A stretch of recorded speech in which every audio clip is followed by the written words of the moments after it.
Hi everyone, thanks for tuning in.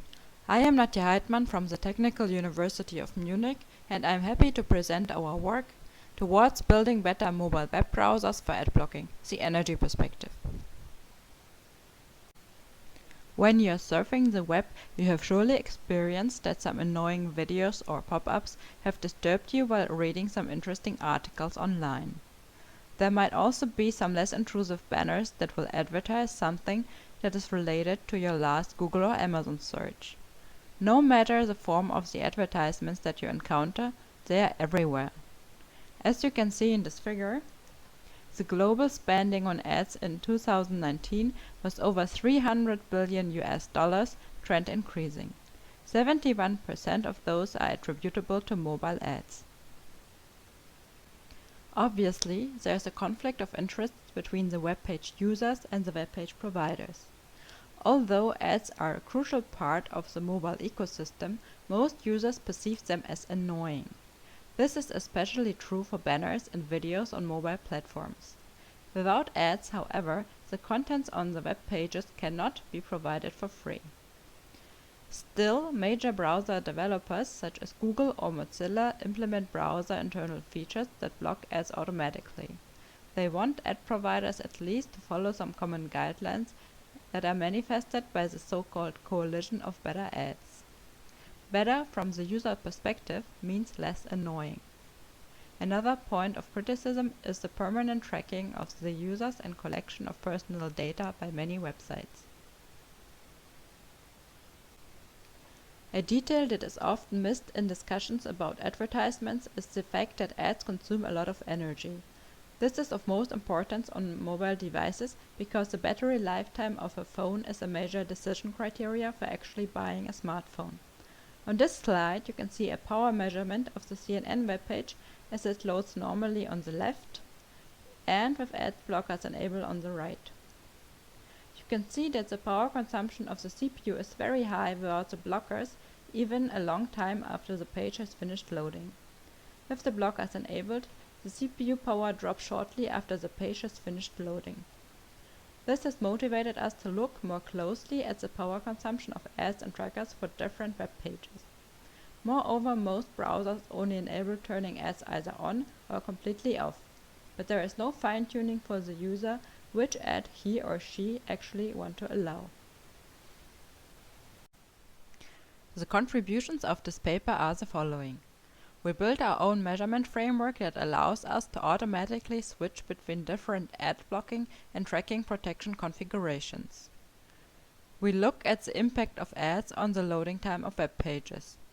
We also give a detailed analysis of different browser configurations in different web page categories. Based on our findings, we propose power management strategies that can be implemented within the web browser and also within the operating system. For our measurements, we have used the Odroid X3 board that contains a Samsung Exynos 5422 chip that is also used in the Galaxy S5 smartphone. The chip uses the ARM Big Little architecture.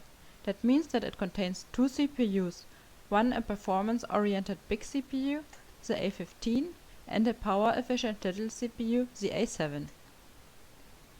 The big CPU is much more powerful but also consumes much more power than the little one. As a browser, we have used the Brave browser in our experiments. The Brave browser is a derivative of the Google Chrome browser and adds some additional ad blocking and tracking protection features.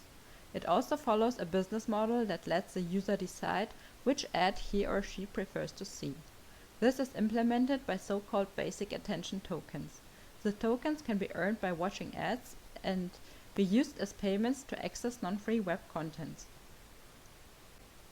Our Brave version at the time of the measurements has also the following protection features that can be tuned manually.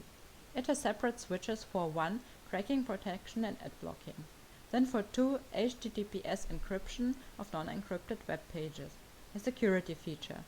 3. It has third-party cookie protection, a feature that prevents third parties, like ad providers, to gather user information on websites. Moreover, it has a script blocking and a finger protection feature. To show the impact of ad blocking and tracking protection, we conducted several measurements. First, we did a baseline measurement where we disabled all protection shields.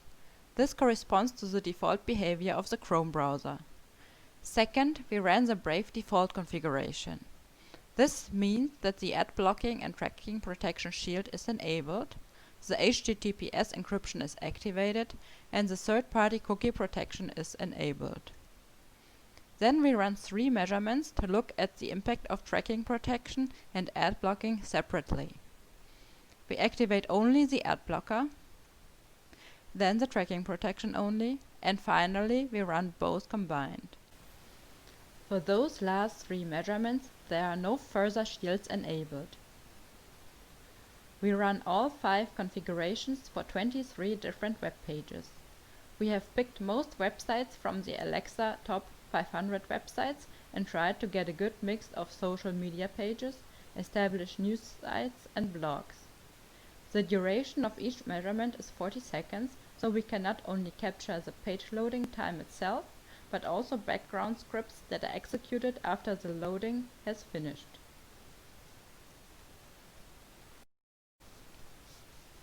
Our results show that the configuration where all blockers are disabled clearly consumes significantly more power for news pages than all other configurations. For some web pages, it is even twice as much power, for example, for The Guardian or Le Monde.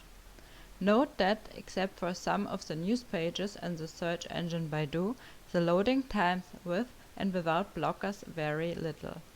This also shows that most ads and trackers are actually triggered after the web page is fully loaded, not during loading itself. For search engines, the loading time and energy consumption with the Brave default mode can be higher than the other configurations. This is due to the HTTPS feature that tries to encrypt insecure connections issued by the search engines while obtaining searching results. Although there are many web pages for which the power consumption does not depend on ad blockers, there are others where ads heavily increase the device's power consumption.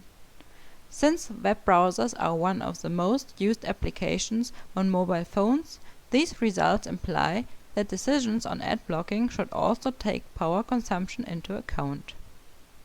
As different versions of a web page are displayed depending on the device type anyways, for example mobile versus desktop versions, a browser could also fetch ads based on the charge level of the device's battery. For example, complex ads that play a video clip will only be fetched if the battery has sufficient charge. Otherwise, less energy demanding, static textual ads will be fetched. This feature can be easily implemented into existing browsers, as the battery charge level can be read out from the Android API by any application. Moreover, users should get more detailed options to decide which ads they want to see and the impact that their decision has on the power consumption. This paper suggests that web browsers for mobile devices need to take an additional step. Given the constant usage of mobile phones today, battery life is a major factor for their usability. Hence, browsers should take into account the battery charge level of a device when deciding which advertisements to fetch from a website and how to display them. To support the design of such browsers, in this paper we show detailed results on the energy costs of advertisements for a wide selection of websites. These results show that ads versus no ads can result in almost 100% increase in energy consumption for some websites, while for others there is no energy impact at all. We believe that our results might also influence how websites and advertisements are designed and programmed in the future. Thank you everybody for watching this video.